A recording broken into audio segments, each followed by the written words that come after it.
Hello students, welcome back to my channel. अगर आपने अभी तक मेरे चैनल को सब्सक्राइब नहीं किया है तो जल्दी से चैनल को सब्सक्राइब कर दीजिए और बेल नोटिफिकेशन को भी दबा दीजिएगा ताकि आपको आने वाले वीडियोस के नोटिफिकेशंस मिल पाए।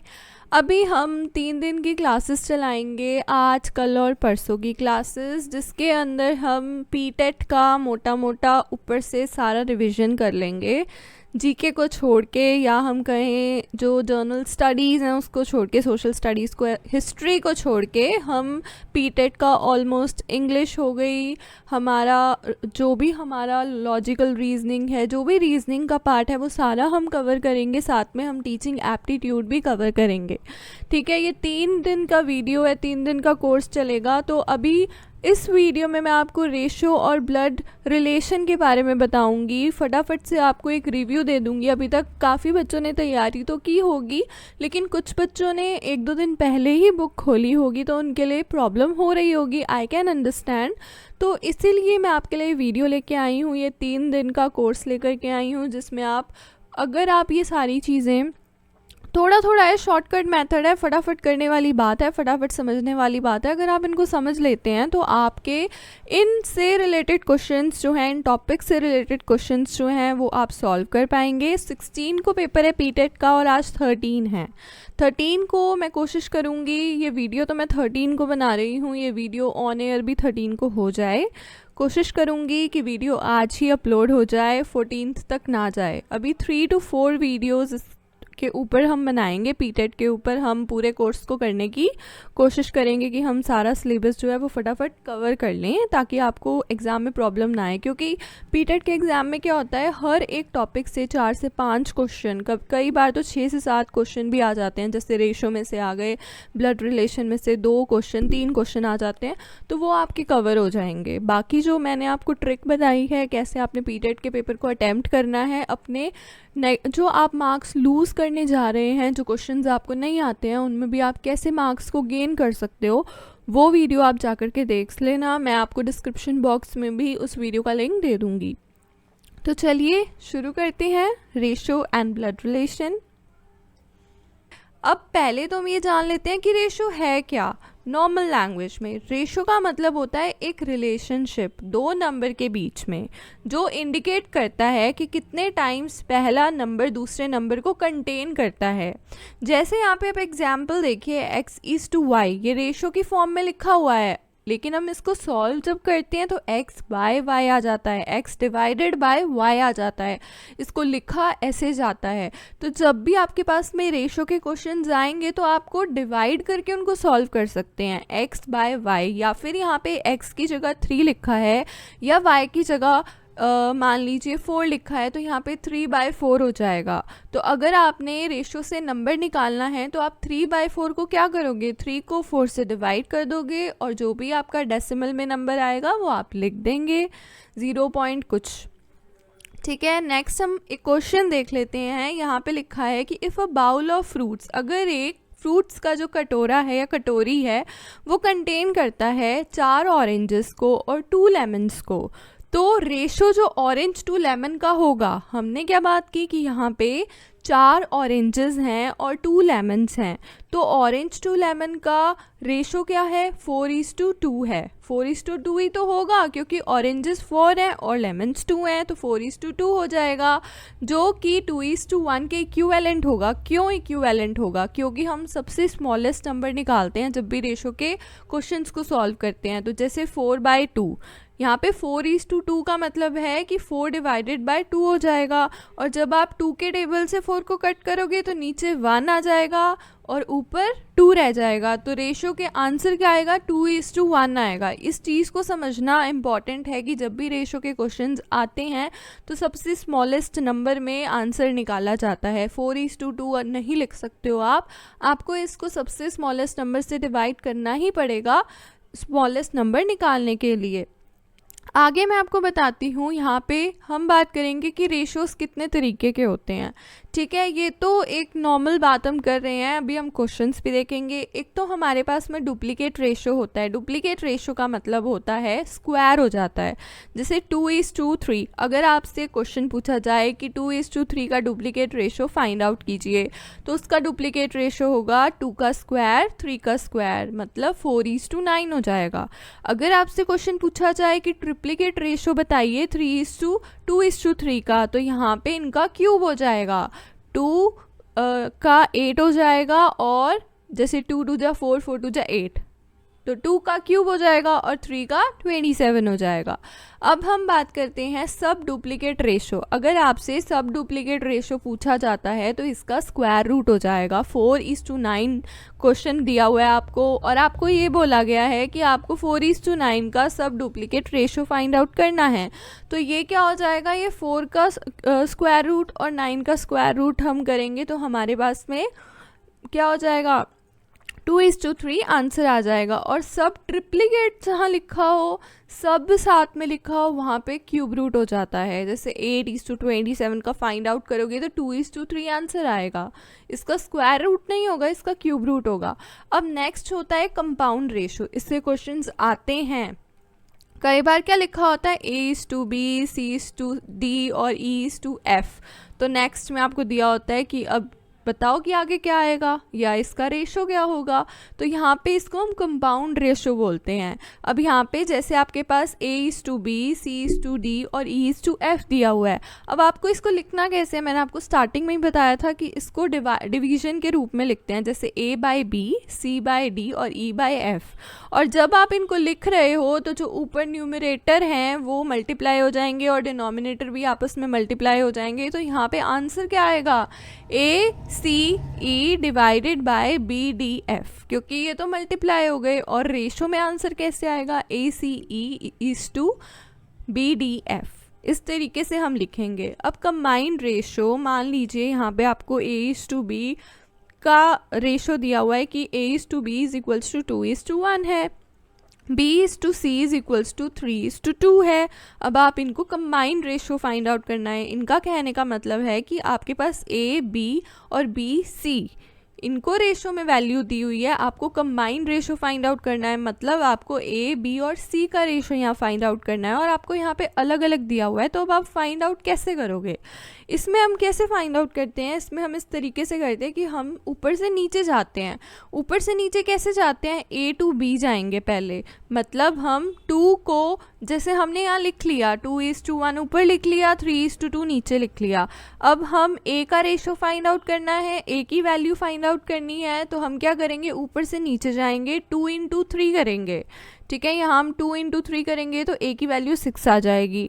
फिर हम ऊपर से एक नंबर को काट देंगे, और उसके बाद में हम जो हमारा राइट साइड पे नंबर है 1, उसको 3 से मल्टीप्लाई कर देंगे। तो हमारे पास में B की वैल्यू 3 आ जाएगी। और फिर हम नेक्स्ट नीचे जो नंबर है उसको 3 को कट कर देंगे। फिर उसके बाद में हम ऊपर से नीचे फिर जाएंगे C की वैल्यू फाइंड आउट करने के लिए, और वो हमारा 1 into 2 हो जाएगा, जो कि 2 आंसर आएगा। तो हैंस अगर आपसे कंपाउंड रेशो यहाँ पूछा गया है A:B:C का, तो वो हो जाएगा 6:3:2।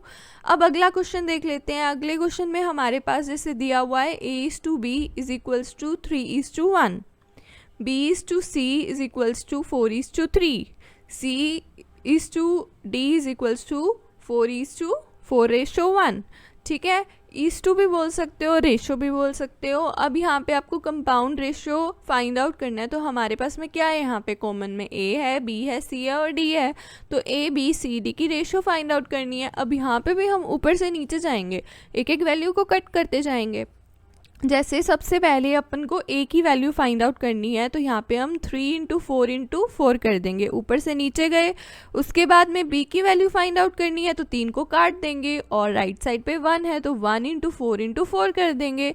फिर हमें C की वैल्यू फाइंड आउट करनी है, तो 3 के नीचे 4 है, 4 को कट कर देंगे और 1 into 3 into 4 कर देंगे। मतलब अगली वैल्यू को ले लेंगे, एक के नीचे वाली जो है।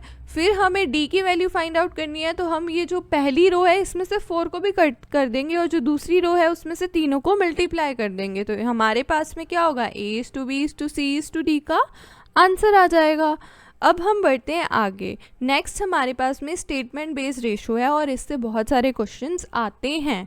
अब इसमें क्या है कि यहाँ पे आपको दो नंबर्स दिए होते हैं, जैसे 40 20 दिया है, तो ऐसा बोल सकते हैं आपको कि इनका रेशो निकालो। रेशो निकालना तो ईजी है, लेकिन अगर आपके पास में रेशो दिया हुआ है और बोल दें कि नंबर निकालो तो वो थोड़ा डिफ़िकल्ट हो जाता है। हम ये सीखेंगे कि रेशो से नंबर कैसे निकाला जाता है। ये क्वेश्चंस नॉर्मली 2 या 3 या 4 भी क्वेश्चंस आपके पीटेट के या आपके यूजीसी नेट जो भी एग्ज़ाम आप देते हैं उसमें आते हैं। यूजीसी नेट में इसके जो क्वेश्चंस होते हैं वो 1-2 आते हैं, लेकिन पीटेट में काफ़ी सारे आ जाते हैं। तो हम बात करेंगे 2 नंबर्स की। यहाँ पे आपको 40 और 20 दिया हुआ है। अब इसका रेशो स्मॉलेस्ट रेशो निकालते हैं। रेशो हमेशा स्मॉलेस्ट वैल्यू में आता है, तो इसका रेशो हो जाएगा 2:1। अब यहाँ पे क्वेश्चन दिया हुआ है कि if we have to find out the number from the ratio what will we do. यहाँ कह रहे हैं कि अगर हमें रेशो से नंबर निकालना है तो हमें क्या करना पड़ेगा, तो हमें x वैल्यू को एज्यूम करना पड़ेगा x के रूप में। यहाँ पे 2 × x = 1 × x हो जाएगा। मान लो 2:1 दिया हुआ है आपको और कह दिया गया है कि इसकी वैल्यू निकालो कि क्या वैल्यू आएगी 2:1 की। तो यहाँ पे आपको 2 को x से मल्टीप्लाई करना है और 1 को x से मल्टीप्लाई करना है। आगे देख लेते हैं क्वेश्चन है। यहाँ क्वेश्चन दिया हुआ है अगर if the difference of the salary, अगर डिफरेंस, यहाँ पे ना 3 चीज़ें मैटर करती हैं, एक डिफरेंस, एक सम और एक प्रोडक्ट। जब आपसे डिफरेंस पूछा जाए तो यहाँ पे माइनस होता है, जब आपसे सम पूछा जाए तो प्लस होता है और प्रोडक्ट पूछा जाए तो मल्टीप्लाई होता है। तो यहाँ पे आपको दिया हुआ है कि if the difference of salary, अगर डिफरेंस जो है सैलरी में A एंड B की 2000 रुपये है, मतलब A और B की सैलरी का डिफरेंस 2000 रुपीज़ है, और जो रेशो है A/B का, A/B वो आपको 5:3 दिया हुआ है, 5:3 दिया हुआ है। अब आपको A और B की सैलरी फाइंड आउट करनी है, क्योंकि आपको सिर्फ यहाँ पे डिफरेंस दिया हुआ है। तो हम क्या करेंगे, हम सबसे पहले तो रेशो लिख लेंगे कि रेशो में क्या दिया है, रेशो में 5:3 दिया है, और नंबर में हमें कन्वर्ट करना है तो हम 5 × x मतलब रेशो 3 × x लिख देंगे। अब हमारे पास में क्या गिवन है, हमारे पास में डिफरेंस गिवन है, तो हम 5x - 3x कर देंगे। 5x - 3x इसलिए करेंगे क्योंकि ये रेशो में गिवन है और हमें डिफरेंस दिया हुआ है, तो हम डिफरेंस इसके अंदर फाइंड आउट करेंगे। तो 5x - 3x = 2000 कर देंगे। उसके बाद में हम 5x में से 3x माइनस करेंगे तो 2x हमारे पास बचेगा, और जब हम 2000 को 2 से डिवाइड करेंगे तो x की वैल्यू हमारे पास आ जाएगी।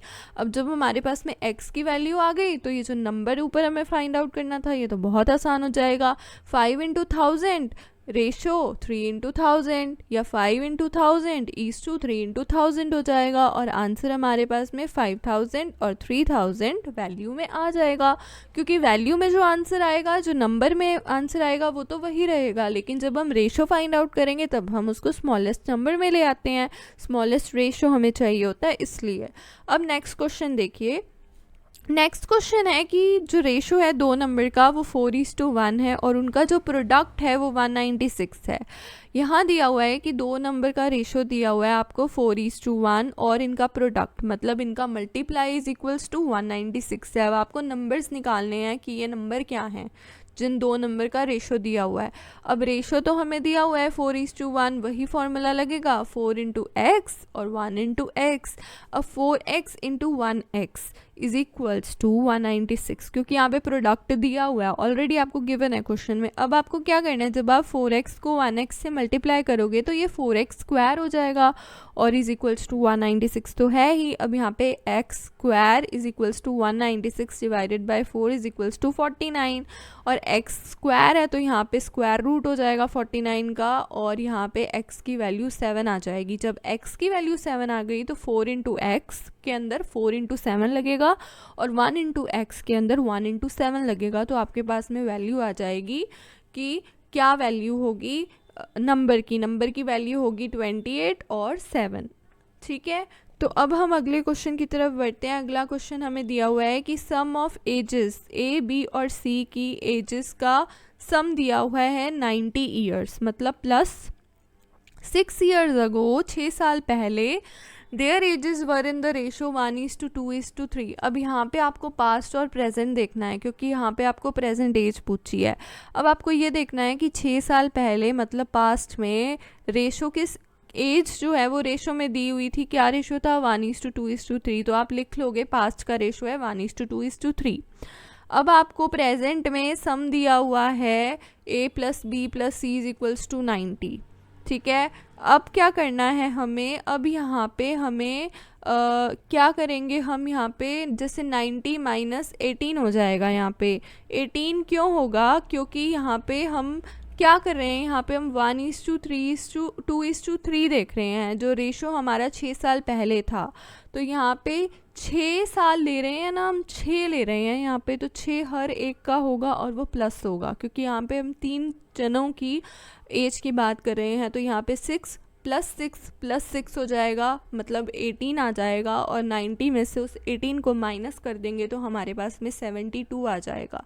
अब हमारे पास में इक्वेशन बनेगी 1:2:3 = 72। अब हमें क्या करना है, हमें वही चीज़ अपनानी है, 1 × x + 2 × x + 3 × x = 72, क्योंकि सम में ये दिया हुआ है आपको ऑलरेडी a+b+c। अब आपको क्या करना है, यहाँ पे आप जब 1x 2x और 3x को प्लस करोगे तो 6x आएगा। 6x = 72 हो जाएगा, और x की वैल्यू निकालोगे तो 12 आ जाएगी। अब जब आपके पास x की वैल्यू आ गई तो हम तो नंबर निकाल ही सकते हैं, 1 × 12, ठीक है, और 2 × 12, 3 × 12, तो आपके पास में क्या वैल्यू आ गई, 12, 24, 36। पास्ट एज जो थी वो 36 = 36 हो जाएगी, और प्रेजेंट एज जो है उसमें 36 + 6 हो जाएगा, 6 साल प्लस हो जाएंगे, क्योंकि 6 साल पहले की बात हम कर रहे थे। तो यहाँ पे आपके पास में 42 ईयर्स जो है वो आंसर आ जाएगा। आगे बढ़ते हैं।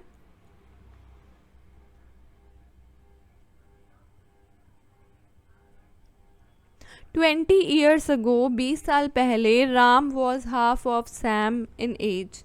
अब यहाँ पे आपको दिया हुआ है कि 20 साल पहले राम सैम की एज का हाफ था, 1/2 था। अगर रेशो उनकी प्रेजेंट एज का 3:4 है, तो राम और शाम की प्रेजेंट जो सैम की प्रेजेंट एज है वो क्या होगी।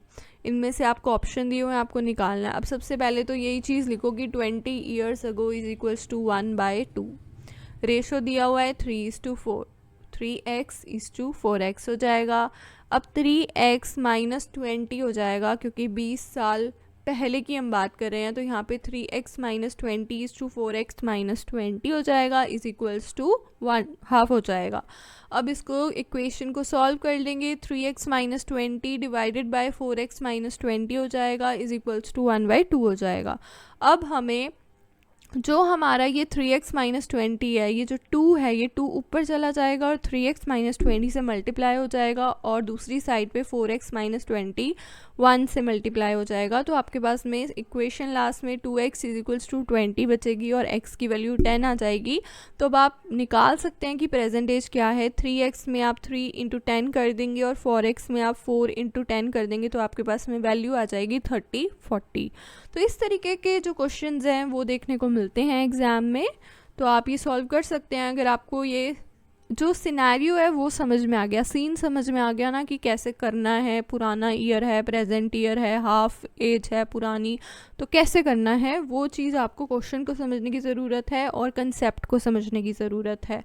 अगला क्वेश्चन देख लीजिए। कुछ क्वेश्चन जिस तरीके से भी आते हैं, आपके पास लिखा होता है 2:14, 2:14, फिर बीच में 2 रेशो की डॉट्स लगे होते हैं, सिंबल लगा होता है, फिर 21:2 क्या आएगा, ये आपसे पूछा जाता है। अब हमें इसमें करना क्या होता है, हम यहाँ पे 2 / 14 कर लेंगे और 21 / क्वेश्चन मार्क लिख लेंगे कि हाँ क्या है, या x लिख लेंगे। अब हमने क्या करना है, हमने 2/14 को सॉल्व किया तो 1/7 आया। अब 1/7 आया तो लॉजिकली हम यहाँ पे 21/7 करेंगे, तो यहाँ 1/7 हमें वैल्यू लानी है, तो 2 × 7 = 14, तो 21 × 7 = 147 वैल्यू यहाँ आ जाएगी। एक तो इस तरीके के क्वेश्चन आते हैं जिसमें आप डिवाइड करके कंसेप्ट समझ के लॉजिक लगा के क्वेश्चन को सॉल्व कर सकते हैं। और एक और क्वेश्चन आता है आपके पास में जैसे 7:56, फिर बीच में वही ratio double ratio sign 9:, question mark दिया होता है। अब इसको कैसे सॉल्व करना है, इसको भी हम वैसे ही करेंगे 7/56 एंड 9/x या क्वेश्चन मार्क। अब यहाँ पे आपने सॉल्व किया तो ऊपर 1 से कट जाएगा, नीचे 8 आ जाएगा। अब यहाँ पे 9 को कैसे करना है, या तो आपको अब क्या करना है, यहाँ पे 1/8 नहीं करना है, यहाँ पे 7 × 8 = 56 होता है। तो 9 इंटू क्या होगा कि वैल्यू क्या आएगी, ठीक है। तो 7 × 8 = 56। अब यहाँ पे आपको क्या करना है, यहाँ पे आपने 8 से मल्टीप्लाई करना किया है, तो यहाँ पे आप 9 को 2 वैल्यू ज़्यादा करके मल्टीप्लाई कर देंगे। मतलब आप यहाँ देखो 7/7 9 का कितना डिफरेंस है, 2 का डिफरेंस है, 8 और 9 है ना, 7 8 9।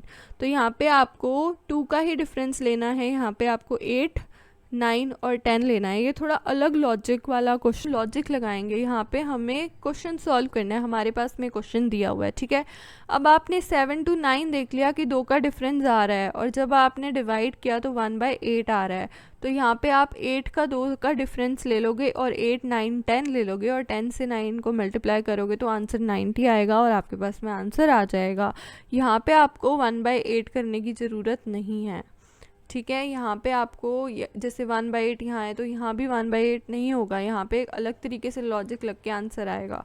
फिर आगे बढ़ते हैं, अगला क्वेश्चन देख लेते हैं। आपके पास में कुछ नंबर के रेशो वाले क्वेश्चन भी आते हैं, जैसे यहाँ पे आपके पास CM रेशो PM रेशो क्या होगा, ये कैसे सॉल्व करते हैं। अब यहाँ पे देखो CMP PM C आएगा ना यहाँ पे, क्योंकि यहाँ सीक्वेंस दी हुई है।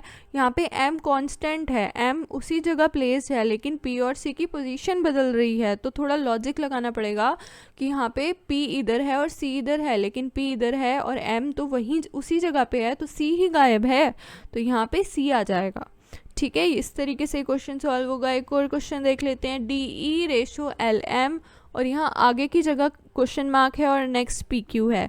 अब आपको इनका डिफरेंस देखना है। अब आप ये तो नहीं देख सकते ना, यहाँ दोनों जगह नंबर अलग अलग हैं, यहाँ DE अलग है, LM अलग है, PQ अलग है, और डैश में तो कोई नंबर ही नहीं दिया, कोई सिंबल ही नहीं दिया हुआ है, सॉरी अल्फ़ाबेट ही नहीं दिया हुआ है। अब आपको करना क्या है, आपको पहले D और L का डिफरेंस देखना है। इस क्वेश्चन को थोड़ा ध्यान से देखिए, यहाँ पे एक मिस्टेक है, यहाँ 9 और 9 ही होना है नीचे भी, यहाँ पे E to M का डिफरेंस भी 9 ही है। जो E to M हम जा रहे हैं, यहाँ 8 गलत वैल्यू लिखी हुई है या 9 ही है, आप खुद काउंट करके देखिए। D पे हैं हम, तो D 1 2 3 4 5 6 7 8 9, L पे 9 हो रहा है, E से काउंट करो M तक, 1 2 3 4 5 6 7 8 9। तो ये I पे ऊपर 9 वैल्यू आएगी, ये गलत लिखा हुआ है। अब हमें देख लिया हमने कि कहाँ से कहाँ का डिफरेंस 9 9 ही जा रहा है, 9 9 स्टेप्स हम आगे बढ़ रहे हैं। अब जब हमें P और Q की वैल्यू फाइंड आउट करनी है, तो आप इसमें देखो कि यहाँ P और Q तो लास्ट में है, तो अब हमें उल्टा जाना पड़ेगा। उल्टा जाने के लिए हम क्या करेंगे, सबसे पहले अगर हमें P की वैल्यू फाइंड आउट करनी है तो हम वही 9 कदम आगे बढ़ेंगे, 1 2 3 4 5 6 7 8 9, तो H आ जाएगा। Q से फिर से 9 कदम आगे बढ़ेंगे तो 1 2 3 4 5 6 7 8 9, तो I आ जाएगा। तो यहाँ पे दोनों का 9 9 डिफरेंस है, 8 यहाँ गलत लिखा हुआ है, लेकिन अब 9 9 डिफरेंस से हम देखेंगे तो हमारे पास में H और I सही आंसर आ जाएगा।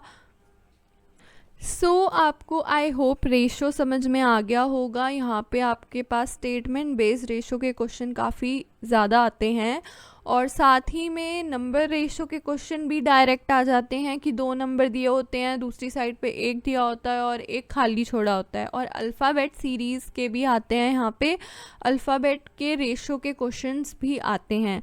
तो आप ये जो रेशो के 1 2 क्वेश्चंस हैं इनको देख लीजिएगा, और हर एक क्वेश्चन का एक अलग तरीके का करने का पैटर्न भी आपको बताया हुआ है। तो इससे क्या होगा कि आपके सारे पैटर्न्स क्लियर हो जाएंगे कि किस तरीके से कंपाउंड रेशो निकालते हैं। 4 A B B C दिया हुआ है, तो compound ratio means A B और C का रेशो फाइंड आउट करना है, तो इस तरीके से हम रेशो कर लेंगे, ठीक है। तो आई होप आपको रेशो समझ में आ गया होगा। नहीं समझ आया तो आप वापस जा कर के एक बारी फिर से रिपीट कर सकते हो कि रेशो करना कैसे है, क्योंकि रेशो का कंसेप्ट समझ आ गया तो आपके पास में जितने भी क्वेश्चंस हैं वो आपको बहुत हद तक आप कर पाएंगे सही क्वेश्चन के आंसर आपको मिल पाएंगे और आप अपना स्कोर कर पाएंगे मार्क्स। अब हम बात करते हैं एक नए टॉपिक के बारे में, ब्लड रिलेशंस के बारे में। ब्लड रिलेशंस का जो टॉपिक है वो अगर हम पीटेट की बात करें तो पीटेट में एक या दो क्वेश्चन, एक क्वेश्चन तो 100% पक्का आता ही आता है, ज़्यादा से ज़्यादा 2 या 3 क्वेश्चन भी हो सकते हैं, ठीक है। और यूजीसी नेट की बात करें तो उसके अंदर में जो ब्लड रिलेशन का क्वेश्चन है वो एक पक्का आता है, 100% आता है। तो एक दो भी हो सकते हैं लेकिन एक तो पक्का ही आता है। तो अभी हम ब्लड रिलेशंस को समझेंगे। ब्लड रिलेशंस का मतलब होता है फैमिली रिलेशंस, मतलब हमारे जो फैमिली मेम्बर्स हैं वो कैसे आपस में जुड़े हुए हैं। और हमारे पास में यहाँ 2 फैमिलीज़ होती हैं, एक हमारे पैटर्नल साइड की होती है और एक मैटरनल साइड की होती है। मतलब एक पापा के साइड की फैमिली हो गई और एक मम्मी के साइड की फैमिली हो गई। जैसे दादा दादी, नाना नानी और चाचा चाची, ताया ताई, मामा मामी, मौसा मौसी, ये सारे रिश्ते होते हैं। और जो अब हमारे जो जैसे चाचा हैं उनके बेटे बेटी होते हैं वो हमारे क्या लगते हैं, हमारे जो मामा हैं उनके बेटा बेटी हमारे क्या लगते हैं, ये सारी चीज़ें समझने वाली हैं। और इससे हमारे जो ब्लड रिलेशन के क्वेश्चन हैं वो चुटकियों में सॉल्व हो जाते हैं। तो चलिए, इससे भी आप अच्छे मार्क्स स्कोर कर सकते हो, ये आप अपने मार्क्स सही से स्कोर कर सकते हो, क्योंकि अगर आप ये प्रैक्टिस कर लेंगे, क्योंकि इसको सीखने में ज़्यादा टाइम नहीं लगता है, 10 से 15 मिनट में समझ लोगे तो सीख जाओगे कि कैसे सॉल्व करना है। अब समझिए, हमारे घर में कौन होते हैं? फादर होते हैं, मदर होते हैं, डॉटर मतलब बेटी होती है, सन मतलब बेटा होता है। जो मम्मी पापा का बेटा है उसको सन कहते हैं, जो बेटी है उसको डॉटर कहते हैं। ग्रैंड मदर कौन होती हैं? दादी होती हैं। ग्रैंड फादर दादाजी होते हैं। और हमारे जब नाना और नाना जी साइड बात करते हैं तो नानी नाना जी साइड बात करते हैं तो उनको हम मैटरनल ग्रैंड मदर और मैटरनल ग्रैंड फादर बोलते हैं। अंकल और आंट कौन होते हैं? अंकल और आंट हमारे यहाँ पे हमारे फूफा जी को भी अंकल कहते हैं और बुआ को भी आंट कहते हैं। और हमारे कई बार जो चाचा चाची होते हैं उनको भी अंकल आंट बोलते हैं और ताया ताई को भी अंकल आंट बोलते हैं।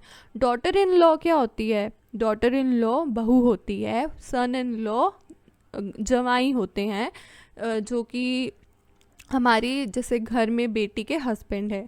ब्रदर इन लॉ कौन होते हैं? ब्रदर इन लॉ भी हमारे, जैसे कि ये मेरे ब्रदर इन लॉ हैं, मतलब बहन के हस्बैंड हैं, मतलब कि मौसी के हस्बैंड मौसा जी हो गए, ठीक है। नाइस और नेफ्यू में थोड़ा मतलब कन्फ्यूजन हो जाता है, लोगों को समझ नहीं आता है। नाइस का मतलब होता है भाई का बेटा और नेफ्यू का मतलब होता है भाई की बेटी। अब यहाँ पे बहन के भाई का बेटा नाइस होगा और बेटी नेफ्यू होगी। यहाँ पे भाई के भाई का बेटा नाइस होगा और बेटी नेफ्यू होगी। यहाँ समझने की बात यह है कि जैसे मान लीजिए कि मेरे पापा हैं और मेरे चाचा हैं, तो मेरे चाचा का जो बेटा है वो मेरे पापा का नाइस लगेगा और बेटी नेफ्यू लगेगी। और जो मेरी मम्मी हैं उनके जो भैया हैं, तो मेरी मम्मी के भैया की जो बेटी हैं वो नेफ्यू लगेंगी और बेटा नाइस लगेगा। तो इस तरीके से ये समझते हैं हम सिनेरियो की कैसे क्या होता है। अब ये 2 पार्ट्स में डिवाइड कर लेते हैं, पैटर्नल और मैटरनल साइड को। पैटर्नल साइड पे कौन होते हैं? पापा के पापा को दादाजी बोलते हैं, ग्रैंडफादर बोलते हैं। फादर के मदर को, पापा के मम्मी को ग्रैंड मदर बोलते हैं, दादी जी बोलते हैं। जो फादर्स ब्रदर होते हैं, जो पापा के ब्रदर होते हैं, उनको हम अंकल बोलते हैं। उसके बाद में जैसे फादर के जो सिस्टर हैं, जैसे पापा के सिस्टर हैं, मतलब बुआ हो गई, वो हमारे आंट कहलाती हैं इंग्लिश में। चाइल्ड ऑफ अंकल हमारे फूफा जी का बच्चा हमारा कज़न होगा, बेटा या बेटी हमारे कज़न होंगे।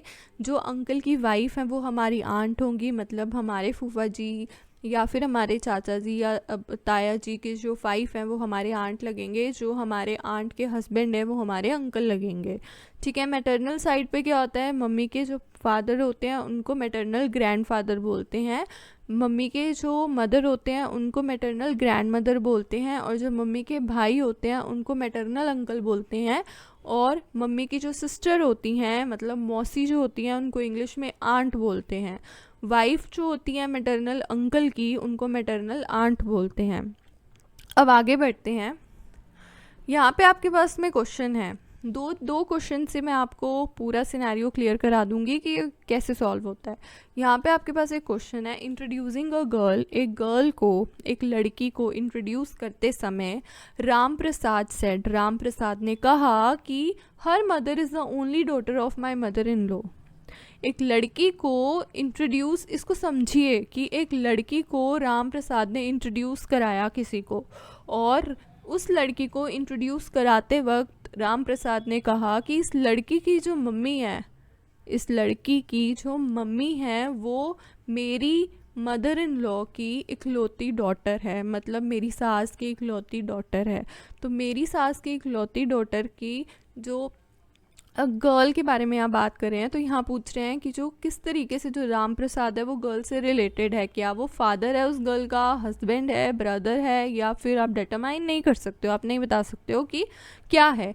अब यहाँ पे इसको समझिए कंसेप्ट को कि यहाँ पे राम प्रसाद एक लड़की को इंट्रोड्यूस करा रहे हैं और कह रहे हैं कि ये जो लड़की है इसकी जो मम्मी है वो ओनली डॉटर है मेरी मदर इन लॉ की।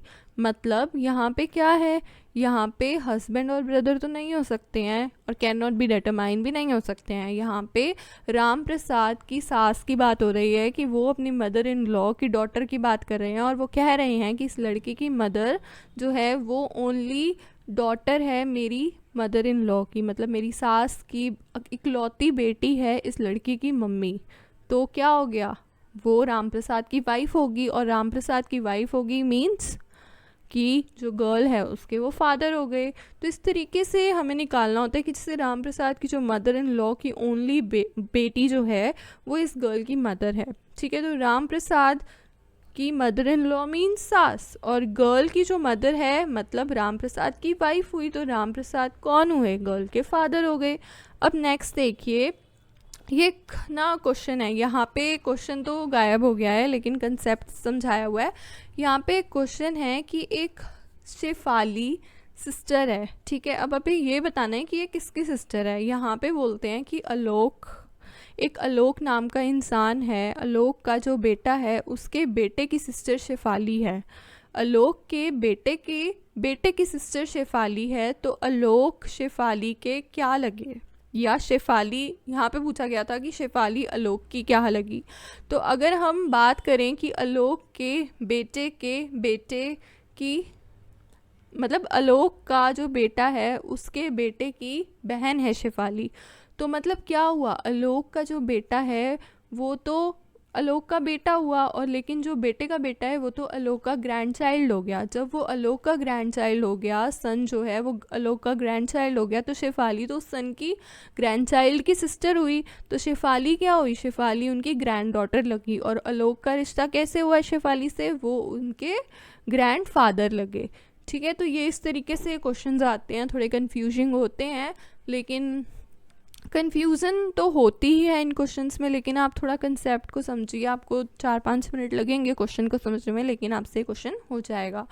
सो अगर आपको वीडियो अच्छी लगे तो वीडियो को लाइक करना, शेयर करना ना भूलिएगा, चैनल को सब्सक्राइब करना ना भूलिएगा, बेल नोटिफिकेशन को दबाना ना भूलिएगा।